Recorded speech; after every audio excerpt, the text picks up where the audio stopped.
So at a high level, if you say what is the goal of DOGE, and I think a significant part of the presidency is to restore democracy. This may seem like, well, are we in a democracy? Well, if you don't have a feedback loop, okay, we would have to, if you sorry. So, I tell you, gravitas can be difficult sometimes. If there's not a good feedback loop from the people to the government, and if you have rule of the bureaucrat, if the bureaucracy is in charge, and then what meaning does democracy actually have? If the people cannot vote and have their will be decided by their elected representatives in the form of the president and the Senate and the House, then we don't live in a democracy, we live in a bureaucracy. So it's incredibly important that we close that feedback loop, we fix that feedback loop, and that the public's elected representatives, the president, the House, and the Senate, decide what happens, as opposed to a large unelected bureaucracy. This is not to say that there are good people who are in the federal bureaucracy, but you can't have an autonomous federal bureaucracy. You have to have one that is responsive to the people. That's the whole point of a democracy. And if you looked at this, if you looked at the founders today and said, what do you think of the way things have turned out? Well, we have this unelected, fourth unconstitutional branch of government, which is the bureaucracy, which has, in a lot of ways, currently more power than any elected representative. And this is not something that people want, and it does not match the will of the people. So it's just something we've got to fix. And then we've also got to address the deficit. So we've got a $2 trillion deficit, and if we don't do something about this deficit, the country's going bankrupt. I mean, it's really astounding that the interest payments alone on the national debt exceed the Defense Department budget, which is shocking because we spend a lot of money on defense. But if that just keeps going, we're essentially going to bankrupt the country. So what I really want to say is, like, it's not optional for us to reduce the federal expenses. It's essential. It's essential for America to remain solvent as a country, and it's essential for America to have the resources necessary to provide things to its citizens and not simply be servicing vast amounts of debt. And also, could you mention some of the things that your team has found, some of the crazy numbers, including the woman that walked away with about $30 million, right, et cetera? Well, we do find it sort of rather odd that there are quite a few people in the bureaucracy who have ostensibly a salary of a few $100,000, but somehow manage to accrue tens of millions of dollars in net worth while they are in that position, which is, what happened at USAID. We're just curious as to where it came from. Maybe they're very good at investing, in which case we should take their investment advice, perhaps. But there seems to be mysteriously they get wealthy. We don't know why. Where does it come from? I think the reality is that they're getting wealthy at taxpayer expense. That's the honest truth of it. So, we're looking at, if you look at, say, Treasury, for example, basic controls that should be in place, that are in place in any company, such as making sure that any given payment has a payment categorization code, that there is a comment field that describes the payment, and that if a payment is on the do not pay list, that you don't actually pay it. None of those things are true currently. So the reason that departments can't pass audits is because the payments don't have a categorization code. It's like just a massive number of blank checks just flying out the building. So you can't reconcile blank checks. You've got comment fields that are also blank, so you don't know why the payment was made. And then we've got this truly absurd, a do not pay list, which can take up to a year for an organization to get on a do not pay list. And this, we're talking about terrorist organizations, we're talking about known fraudsters, known aspects of waste, known things that do not match any congressional appropriation, can take up to a year to get on the list, and even once on the list is not used. It's mind-blowing. So what we're talking about here, we're really just talking about adding common sense controls that should be present that haven't been present. So they say, like, well, how could such a thing arise? That seems crazy. When you understand that really everything is geared towards complaint minimization, so then you understand the motivations. So if people receive money, they don't complain, obviously.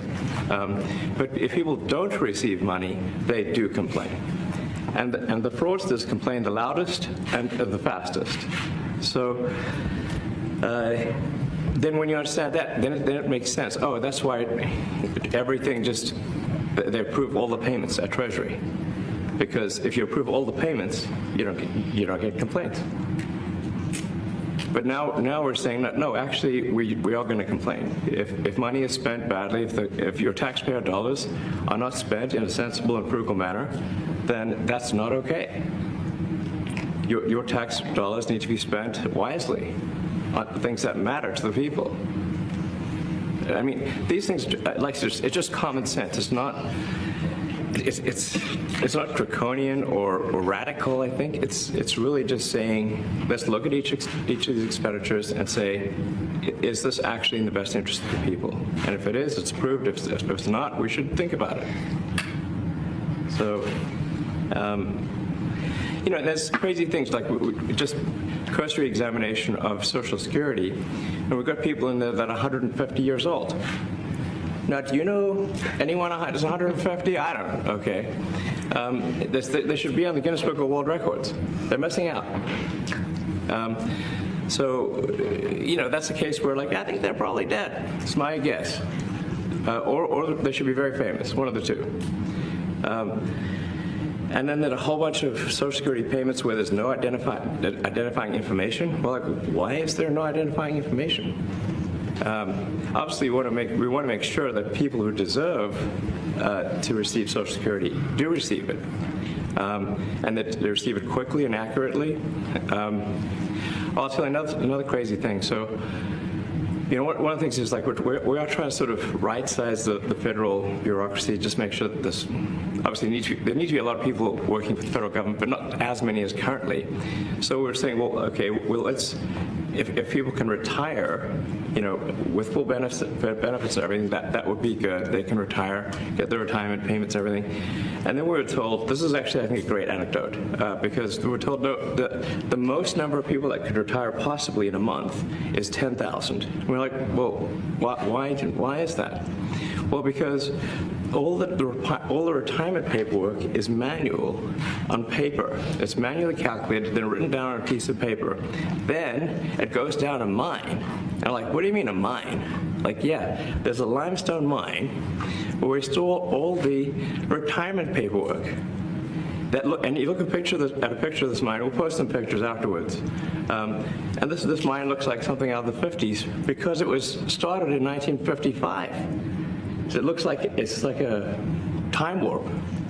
And then the speed, the limiting factor is the speed at which the mine shaft elevator can move determines how many people can retire from the federal government.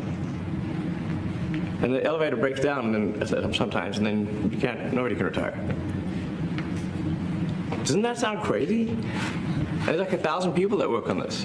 So I think if we can take those people and say, like, you know what, instead of working in a mine shaft and carrying manila envelopes to, boxes in a mine shaft, you could do practically anything else, and you would add to the goods and services of the United States in a more useful way. So Anyway, so I think, that's an example. At a high level, if you say, like, how do we increase prosperity, is we get people to shift from roles that are low to negative productivity to high productivity roles. And so you increase the total output of goods and services, which means that there's a higher standard of living available for everyone. That's the actual goal. Everyone's very quiet, by the way. So are people normally this quiet? Your detractors, Mr. Musk, What? including a lot of Democrats. I have detractors? You do, sir. I don't believe it. Say that you're orchestrating a hostile takeover of government and doing it in a non-transparent way. What's your response to that criticism? Well, first of all, you couldn't ask for a stronger mandate from the public. The public voted, we have a majority of the public voting for President Trump. We won the House, we won the Senate. The people voted for major government reform. There should be no doubt about that. That was on the campaign. The president spoke about that at every rally. The people voted for major government reform, and that's what people are going to get. They're going to get what they voted for. And a lot of times, people that don't get what they voted for, but in this presidency, they are going to get what they voted for. And that's what democracy is all about. Mr. Musk, the White House says that you will identify and excuse yourself from any conflicts of interest that you may have. Does that mean that you are, in effect, policing yourself? What are the checks and balances that are in place to ensure that there is accountability and transparency? Well, we actually are trying to be as transparent as possible. In fact, we post our actions to the DOGE handle on X and to the DOGE website.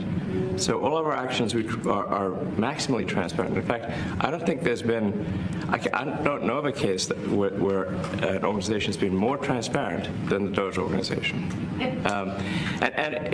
So, and the kind of things we're doing are, I think, very, very simple and basic. They're not, what I mentioned, for example, about Treasury, just making sure that payments that go out, taxpayer money that goes out, is categorized correctly, that the payment is explained, that organizations on the do not pay list, which takes a lot to get there, that actually are not paid, which currently they are paid. These are not individual judgment decisions. These are about simply having sensible checks and balances in the system itself to ensure that taxpayer money is spent well. So it's got nothing to do with, like, say, a contract for some company of mine at all. But if there is a conflict of interest when it comes to you yourself, for instance, you've received billions of dollars in federal contracts when it comes to the Pentagon, for instance, which the president, I know, has directed you to look into. Yeah. Are you policing yourself in that? Is there any sort of accountability check and balance in place that would provide any transparency for the American people? Well, all of our actions are fully public. So if you see anything, you say, like, wait a second, hey, Elon, that seems like maybe that's, there's a conflict there. It's not like people are going to be shy about saying that. They'll say it immediately, Including you yourself. Yes. But transparency is what builds trust, not simply somebody asserting trust. So not somebody saying they're trustworthy, but transparency, so you can see everything that's going on. And then you can see, am I doing something that benefits one of my companies or not? It's totally obvious. At a high level, you say, what are the two ingredients that are really necessary in order to cut the budget deficit in half from $2 trillion to $1 trillion? And it's really two things: competence and caring. And if you add competence and caring, you'll cut the budget deficit in half. And I fully expect to be scrutinized and get a daily proctology exam, basically. Might as well just camp out there. So it's not like I think I can get away with something. I'll be scrutinized nonstop. But with the support of the president, we can cut the budget deficit in half from $2 trillion to $1, and then with deregulation, because there's a lot of sort of regulations that don't ultimately serve the public good. We need to free the builders of America to build. And if we do that, that means I think we can get the economic growth to be maybe 3-4%, maybe 5%. And that means if you can get $1 trillion of economic growth and you cut the budget deficit by $1 trillion, between now and next year, there is no inflation. There's no inflation in 26. And if the government is not borrowing as much, it means that interest costs decline. So everyone's, the mortgage, their car payment, their credit card bills, anything, their student debt, the monthly payments drop. That's a fantastic scenario for the average American. I mean, imagine they're going down the grocery aisle and the prices from one year to the next are the same, and their mortgage, all their debt payments dropped. How great is that for the average American? We had That's no what we're idea. We had What we're finding is that a bunch of the fraud is not even going to Americans. So I think we can all agree that if there's going to be a fraud, it should at least go to Americans. But a bunch of the fraud rings that are operating in the United States and taking advantage of the federal government, especially in the entitlements programs, are actually foreign fraud rings. They're operating in other countries and actually exporting money to other countries. We should stop that. Mr. Musk, And this is big numbers. Talking about $100 to $200 billion a year. Serious money. Mr. Musk, you said on X that an example of the fraud that you have cited was $50 million of condoms was sent to Gaza. But after fact-check this, apparently Gaza in Mozambique, and the program was to protect them against HIV. So can you correct the statements? It wasn't sent to Hamas, actually. It was sent to Mozambique, which makes sense why condoms was sent there. Yeah. And how can we make sure that all the statements that you said were correct, so we can trust what you say? Well, first of all, some of the things that I say will be incorrect and should be corrected. So nobody's going to bat 1,000. I mean, we will make mistakes, but we'll act quickly to correct any mistakes. I'm not sure we should be sending $50 million worth of condoms to anywhere, frankly. I'm not sure that's something Americans would be really excited about. And that is really an enormous number of condoms, if you think about it. If it went to Mozambique instead of Gaza, I'm like, okay, that's not as bad, but still, why are we doing that? Mr. Musk, can you talk a little bit about how closely you're working with agency heads as you're directing these cuts? Do they have how much input do agency heads have when you're making these decisions? Yeah, we work closely with the agency heads. There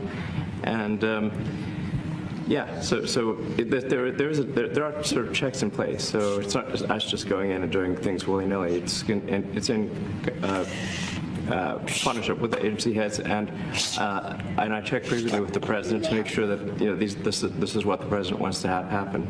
So we talk almost every day, and I double check things to make sure, is this something, Mr. President, you want us to do this? Then we'll do it. USAID has been one of your main targets. Are you concerned at all that some of the cuts or that shutting that agency altogether may lead to diseases or other bigger problems starting in other countries that then come to the United States? Yeah, so that's an interesting example. So that's something where we work closely with the State Department and Secretary Rubio. And we have, for example, turned on funding for Ebola prevention and for HIV prevention. Left that, you said? Yes, correct. And we are moving fast, so we will make mistakes, but we'll also fix the mistakes very quickly. So Do you see it as a worthy cause, USAID? I think that there are some worthy things, but overall, if you say what is the bang for the buck, I would say it was not very good. And there was far too much of what USAID was doing was influencing elections in ways that I think were dubious and do not stand the light of day. I can just have to follow up to the Pentagon contracts. If you have received billions of dollars in contracts from the Pentagon, and the president's directing you to look into the Department of Defense. Is Yes, that which we a definitely need conflict to of do and interest? are going to do at the president's request. Does that present a conflict of interest for you? No, because you'd have to look at the individual contract and say, first of all, I'm not the one, filing the contract. It's people at SpaceX or someone who will be putting for the contract. And I'd like to say, if you see any contract where where it was awarded to SpaceX and it wasn't by far the best value for money for the taxpayer, let me know, because every one of them was. The president said the other day that you might look at treasuries. Could you explain that a little bit? What kind of fraud, and that question goes to both of you, what kind of fraud are you expecting to see or do you see right now in U.S. treasuries? Yeah, I think you mean the Treasury Department as opposed to Treasury bills, or... You also referenced treasuries on Air Force One the other night. Go ahead. Well, as I mentioned earlier, really, the first order of business is to make sure we're actually collecting. Sorry for this. Although my son might enjoy this, but he's sticking his fingers in my ears and stuff. So it's a bit hard to hear sometimes. Hey, stop that. The stuff we're doing with Treasury Department is so basic that you can't believe it doesn't exist already. So for example, like I mentioned, just making sure that when a payment goes out, it has to have a payment categorization code. It's like, what type of payment is this? You can't just leave the field blank. Currently, many payments, the field is left blank. And you have to describe what's the payment for, some basic rationalization. That also is left blank. So this is why, the Pentagon, when's the last time the Pentagon passed an audit? I mean, a decade ago, maybe? Ever? Really? And we want to just, in order to actually pass audits, you have to have financial information that allows you to trace the payments. And once in a while, the Treasury has to pause payments if it thinks the payment is going to a fraudulent organization.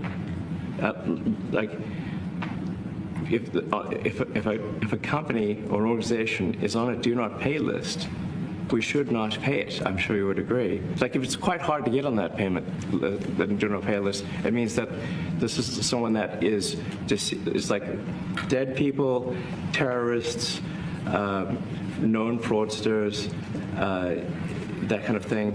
We should not pay them. But currently we do, which is crazy.